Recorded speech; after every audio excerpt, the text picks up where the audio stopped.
Hi y'all, it's Jen. In this video, I talked about my layoff from my startup, and one of the most received questions I had was, how did you get 2 offers in 3 months?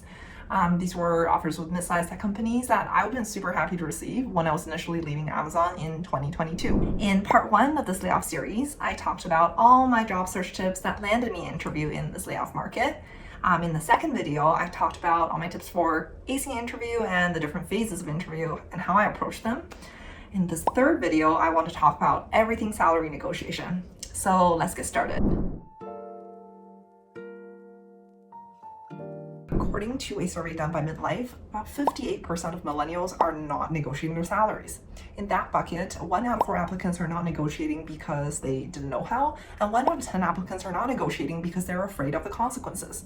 When I started off my career in Canada, not even in tech back then, I was definitely in both buckets, where I was, well, A, I didn't know what to say, and B, I was afraid if I said anything at all, my offer will somehow be rescinded. In fact, women in particular are less likely to negotiate than men. We're looking at 45% of millennial women who are negotiating versus 68% of men who are. This is even worse for women of color. And this doesn't stop at millennials. Handshake, a college career network, surveyed over 1,800 new college grads seeking jobs. The results show that even with pay transparency shrinking the gender wage gap, women respondents in the survey still have lower salary expectations than men. While there are really no consequences to negotiating your salary if you approach it with professionalism and mindfulness, there are real consequences if you don't. Let's be real now. Lower pay can really follow you for the rest of your career. In the same study by Handshake, women are reporting to expect $6,200 less than men on average, and the results were consistent across all racial and ethnic groups. Now, $6,000 might not seem like a lot in the course of your career, but compound that over several years of your career and it could be a lot. Not to mention the mental burden of finding out that your coworker makes more than you, or you go online and find that your peers in other companies are making a lot more than you. It's never too late to start negotiating at any point in your career. In the same survey done by Handshake for college grad job seekers, the stats clearly show that Gen Z is prioritizing stability above all else. I'm sure the recession is contributing to this, but US employers are responding by offering up salary details. While legislations in Colorado, New York, California, and Washington are requiring employers to state the base salary ranges for each of their job descriptions that they're posting, employers in other states are also taking actions towards pay equity as well. Of course, whether it is a layoff market or not, you could always use resources like Blind, Levels FYI, Glassdoor, etc. to get information from people who are sharing their salary ranges online and add pay transparency for yourself that way. However, I do find that these resources are generally more accurate for bigger companies like FANG or whatever the new acronym for the hottest, biggest tech companies are these days. I suspect it's because there's less data for the smaller and mid-sized tech companies, and also there's sometimes more room for negotiation, and especially for startups, because their job families are not as well defined or the bands have more flexibility than the bigger companies. Now, there are 3 numbers you should have in mind when you are going through the comp negotiation process. The first number is the due diligence number. This is where you go hard on your research, talk to your network, and find out what is the average range for the specific role that you're interviewing for at this company. Now, when you're going into the phone screen, you only have the job title. It's a possibility that there's multiple levels within that same title, and so you have to do your due diligence here and make sure that you jot down these numbers so that when the recruiter reveals that information about, when you ask, what is the level for this role, what is the band, you are able to fact check them based on the homework that you've already done. The second number is the anchor. Before layoffs happened, I would have defined the anchor as something that just feels crazy high to you. This is so that you're anchoring your worth in the recruiter's mind, so that eventually when they do go above what was budgeted for this role, but it's still lower than your anchor, is making them feel like they got a good deal out of you. With layoffs happening everywhere, I would still advise that you're anchoring higher than your due diligence, but not go too crazy enough to put off the recruiter and not have you move forward in the interview process because they think you're asking for too much. The last number is the bottom line. At the end of the day, you could always ask for more money, but there should be a financially viable number for you depending on your circumstances, with all things considered, that will make you happy to join a company. You should keep all 3 of these in mind as you're going through the entire negotiation process.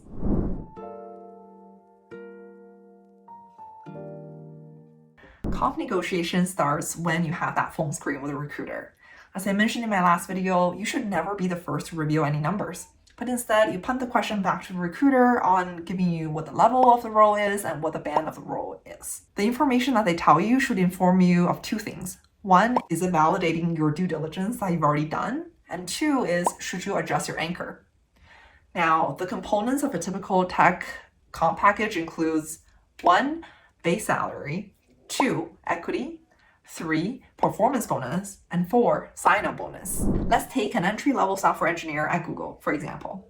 So you go on levels.fyi and you find out the average total comp is 196K.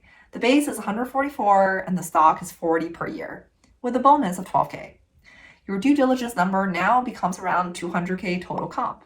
Your anchor might be somewhere in the low to high 200s in this market. And so you go into the recruiter conversation not telling them any of this and wait for them to drop that number. And the recruiter ends up telling you something like 170 total comp. There are 3 things you should do at this point, regardless of what number they tell you. The first thing is you should adjust your anchor if the number they give you is a lot higher than your due diligence. Otherwise, keep it the same. Number 2, you should confirm the level of the role if you haven't already. If this isn't a FANG company and you weren't able to find information on this company, you should ask them to map it to Google, Meta, or something that you can easily find information at your disposal online. At this point, you should also communicate your anchor to the recruiter. It's impossible to get away from this conversation without revealing anything about your expectation because they want to know whether you want to move forward or not. And so either the salary sounds reasonable at this point with your expectations. Usually I would say something like, thank you for letting me know, but just to be transparent, this is definitely on the lower end of what I was expecting. Then you drop your anchor here. But I would love to understand from your experience with past candidates whether there's flexibility in any parts of the comp package. You could also ask something like, I'm very interested in moving forward, but this is an important factor in my decision ultimately, and I want to be respectful of both of our time. In this layoff market, recruiters are very motivated to be as transparent as they can, as quickly as they can, to inform the candidates of what is realistic and what is not. For example, they could let you know, all right, base salaries are very hard to move because we have set bands within the company, and so the max range can't usually be touched. Or that the board has decided not to approve of any RSUs for this coming quarter. Or lastly, sign-on bonuses have just never been approved in the company period. And so I don't think you have a lot of luck there.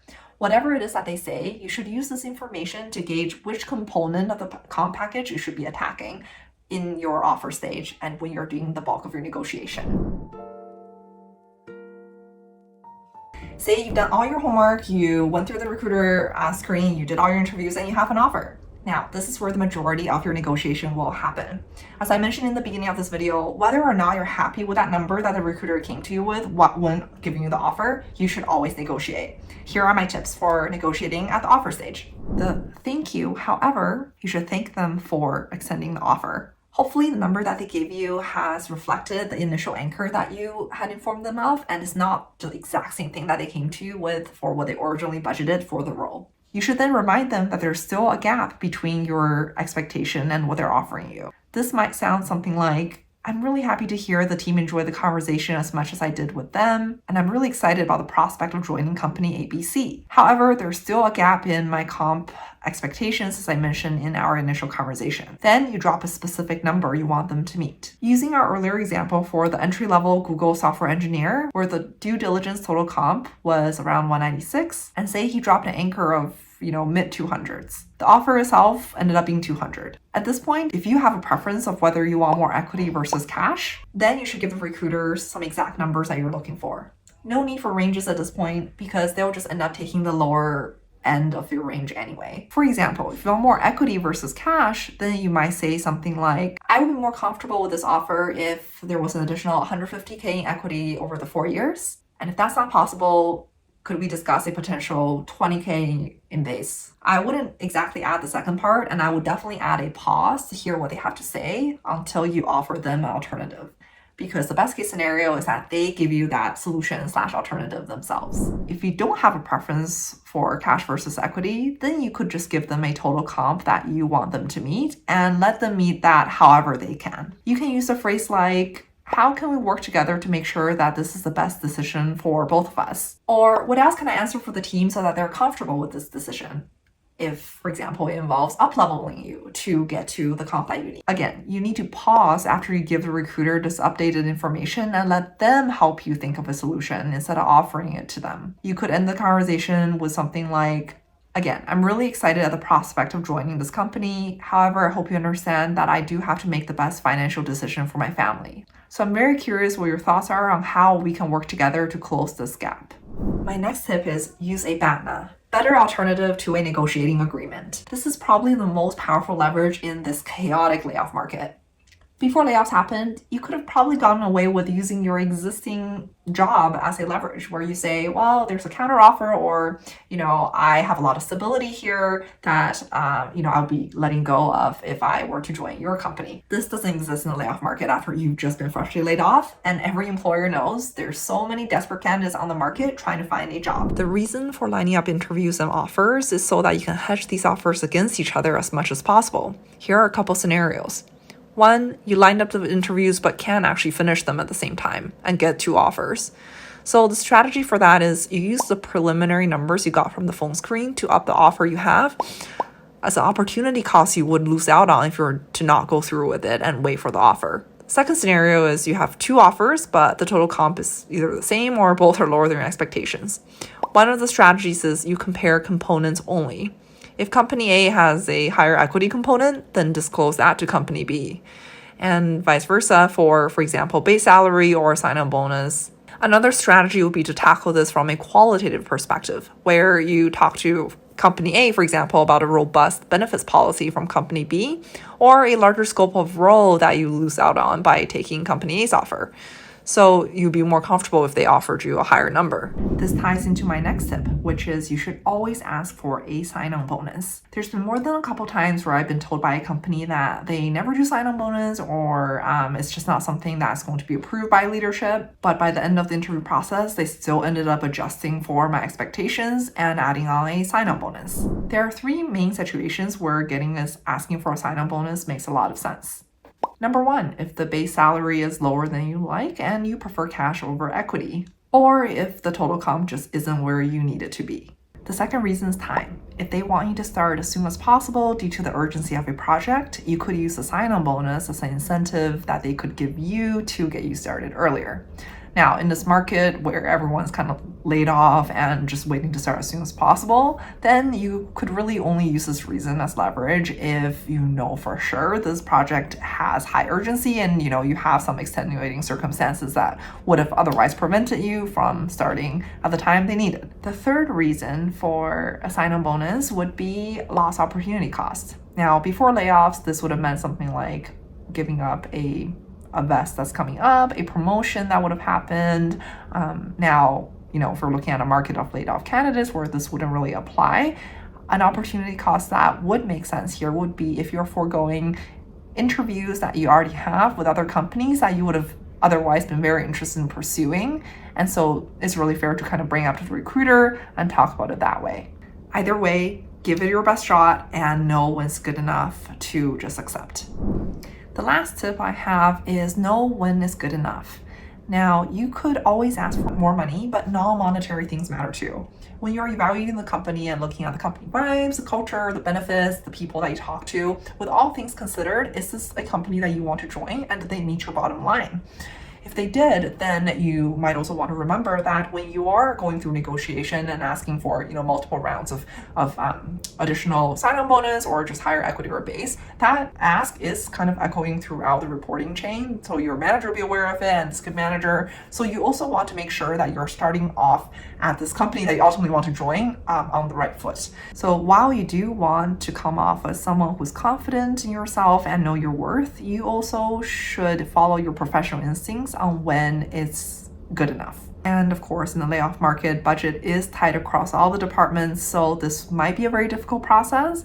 But ironically, I also think because companies are now so careful about the roles that are approved and the people that they are hiring, there is actually more chance for you to be able to successfully negotiate once you do receive an offer. That sums it up for all the tips I have for salary negotiation in this layoff market. Having started my career in Canada and having gone to a business school where they taught us things like dining etiquettes, when meeting with clients, but nothing on salary negotiation. I really had to learn a lot of this the hard way when I moved to Seattle in tech. I really hope that we can all continue to be transparent and lift each other up to close this wage gap across different industries and definitely across different gender populations. And honestly, just talk to your friends about how much they make sometime. That information could surprise you and could probably benefit you both. If you haven't already, check out the other parts in my layoff series where I talk about everything I know on interviews and job search in this layoff apocalypse. It's been super awesome to see new subscribers coming to this channel. And so if you found this video helpful, please leave a comment down below on any other questions you have, and I will see you next time.